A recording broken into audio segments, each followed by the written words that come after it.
नमस्कार। आप देख रहे हैं YouTube channel education portal Krishna. आज के इस वीडियो के माध्यम से भौतिकी अर्थात फिजिक्स से संबंधित आदर्श वन लाइन प्रश्नोत्तरी का अध्ययन करेंगे। यह प्रश्न परीक्षा के लिए काफ़ी महत्वपूर्ण होगा। यह प्रश्न ना तो अधिक क्लिष्ट है ना तो अधिक इजी है, अर्थात ना तो यह अधिक भारी है ना तो अधिक यह हल्का है। जो सामान्य प्रश्न होता है फिजिक्स का, उन्हीं प्रश्नों का इस वीडियो में संग्रह किया गया है।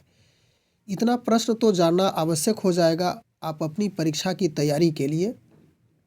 यदि आप परीक्षा की तैयारी करना चाहते हो तो चैनल को ज़रूर सब्सक्राइब कर लेंगे, और वीडियो यदि अच्छी लगे तो उसे लाइक करना ना भूलेंगे।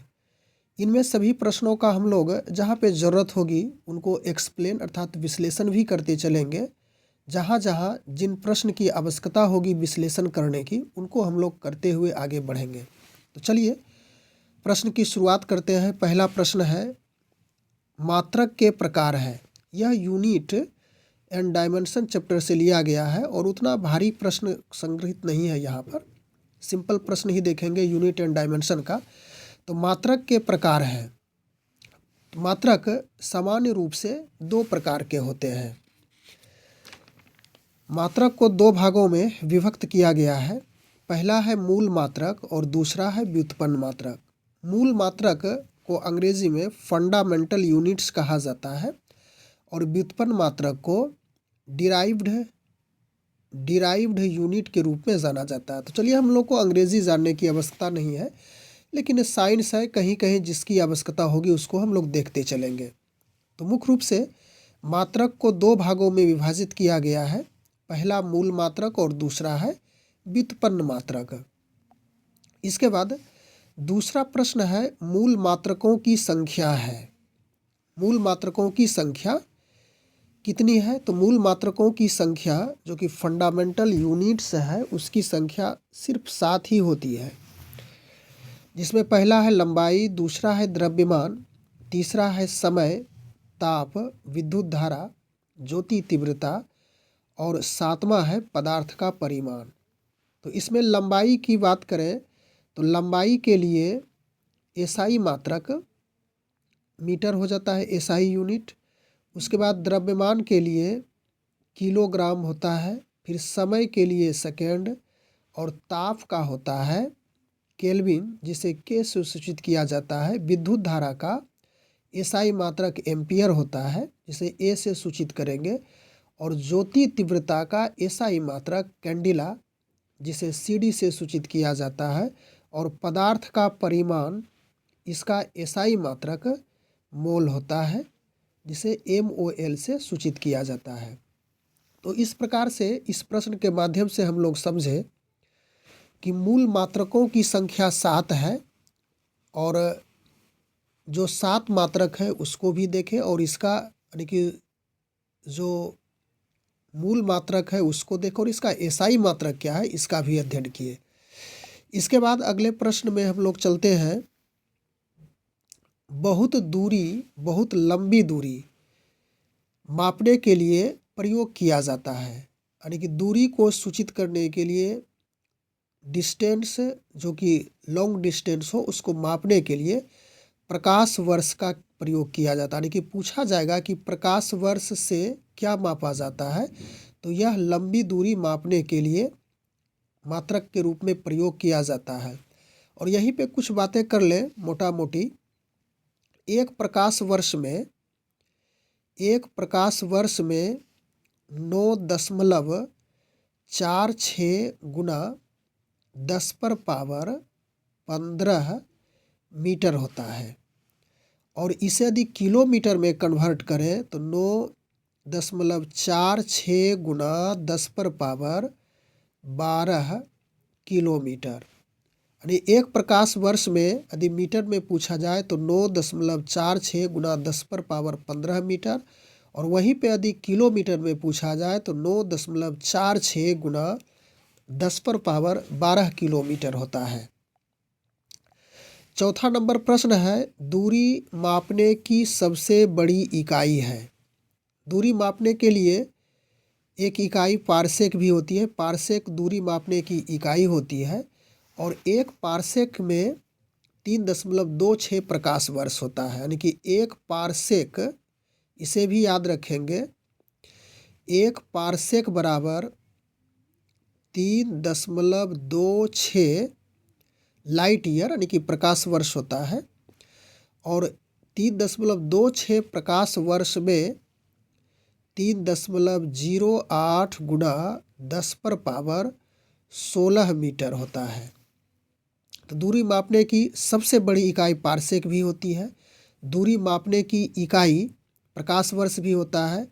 पारसेक, प्रकाश वर्ष, मीटर, किलोमीटर में क्या संबंध हुआ, इसकी भी जानकारी हम लोग प्राप्त किए।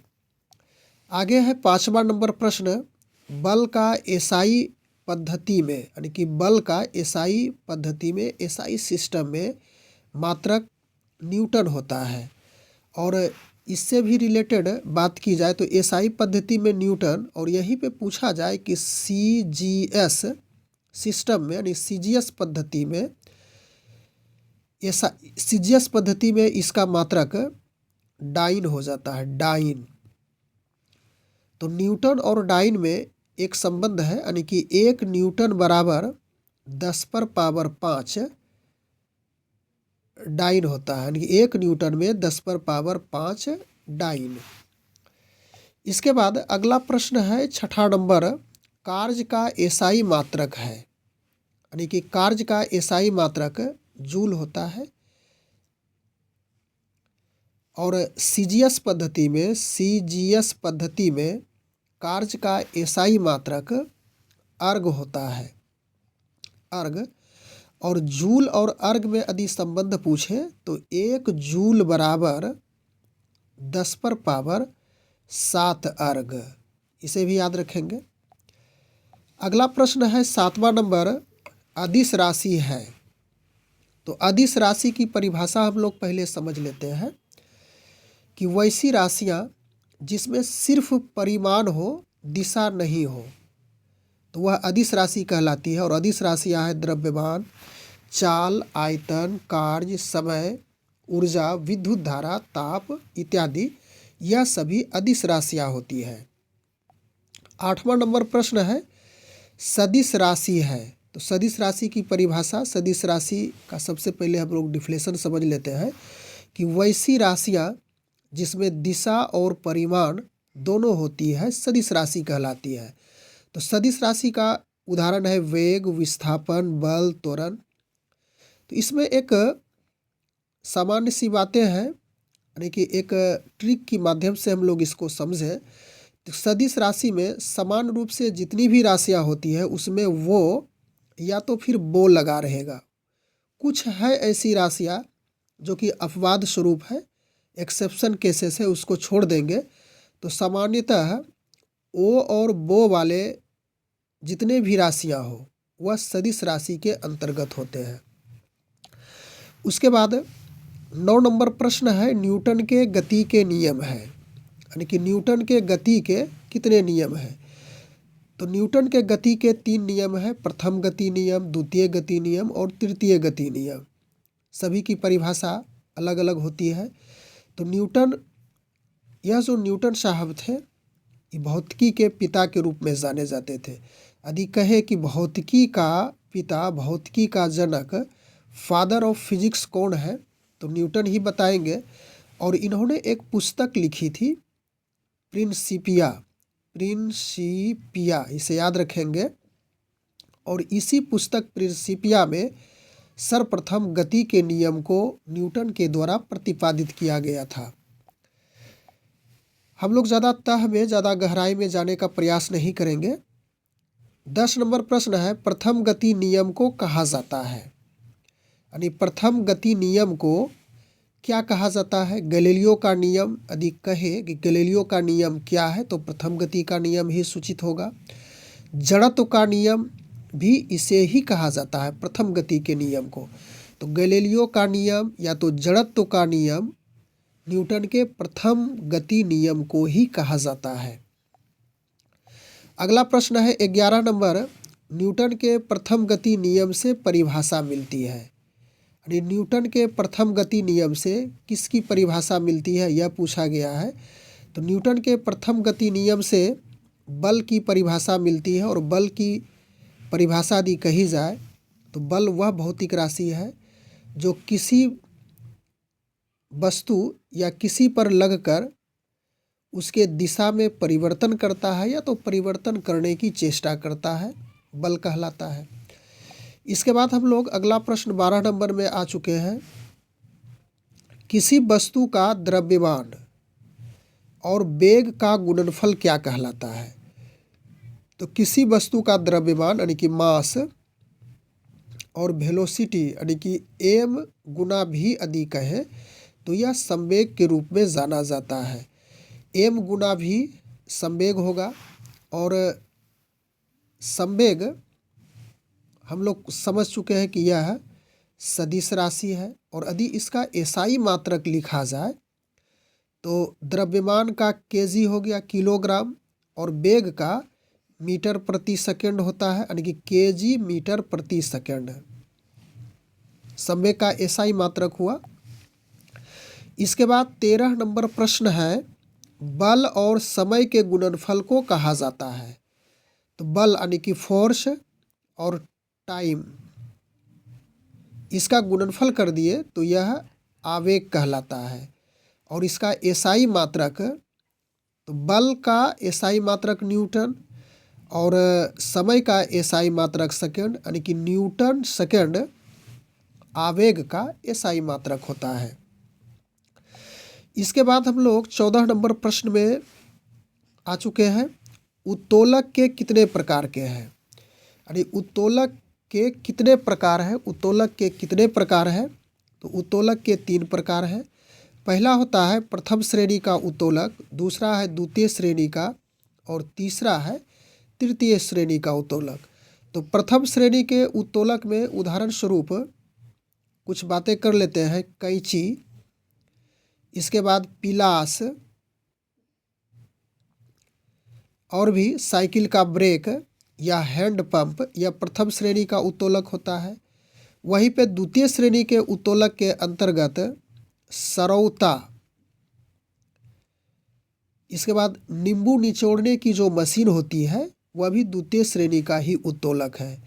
और तृतीय श्रेणी के उत्तोलक में चिमटा, इसके साथ साथ किसान का हल, उसके बाद किसी मनुष्य का हाथ, यह भी तृतीय श्रेणी के उत्तोलक के रूप में जाने जाते हैं।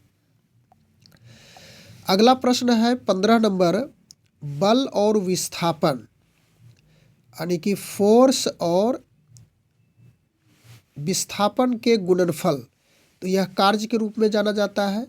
अर्थात कार्य बराबर बल गुना विस्थापन होता है, यानी कि बल और विस्थापन के गुणनफल को कार्य कहा जाता है। जिसे यदि संकेत में लिखा जाए तो W बराबर F गुना S होगा। इससे रिलेटेड और भी बातें कर ले। यदि बल और विस्थापन में इसके बीच में थीटा कोण बनता हो तो W बराबर होगा FS कोस थीटा, यह भी सूत्र है, इसे भी याद रखेंगे। और बल का एसआई मात्रक हम लोग तो पहले ही इसकी चर्चा कर चुके थे, और यह एक अदिश राशि है, इसकी भी बातें कर लिए थे। तो चलिए रिवीजन के तौर पे यहाँ भी कर लेते हैं। अगला प्रश्न है 16 नंबर, किसी वस्तु की कार्य करने की क्षमता है। किसी वस्तु की कार्य करने की क्षमता ऊर्जा कहलाती है, और यह ऊर्जा एक अदिश राशि है। और इसका यदि एसआई मात्रक हम लोग समझें तो जूल होता है, जो कि कार्य का भी एसआई मात्रक, यानी कार्य और ऊर्जा का एसआई मात्रक दोनों का जूल होता है। 17 नंबर प्रश्न है, कार्य करने की दर को कहा जाता है। तो कार्य करने की दर को शक्ति कहा जाता है।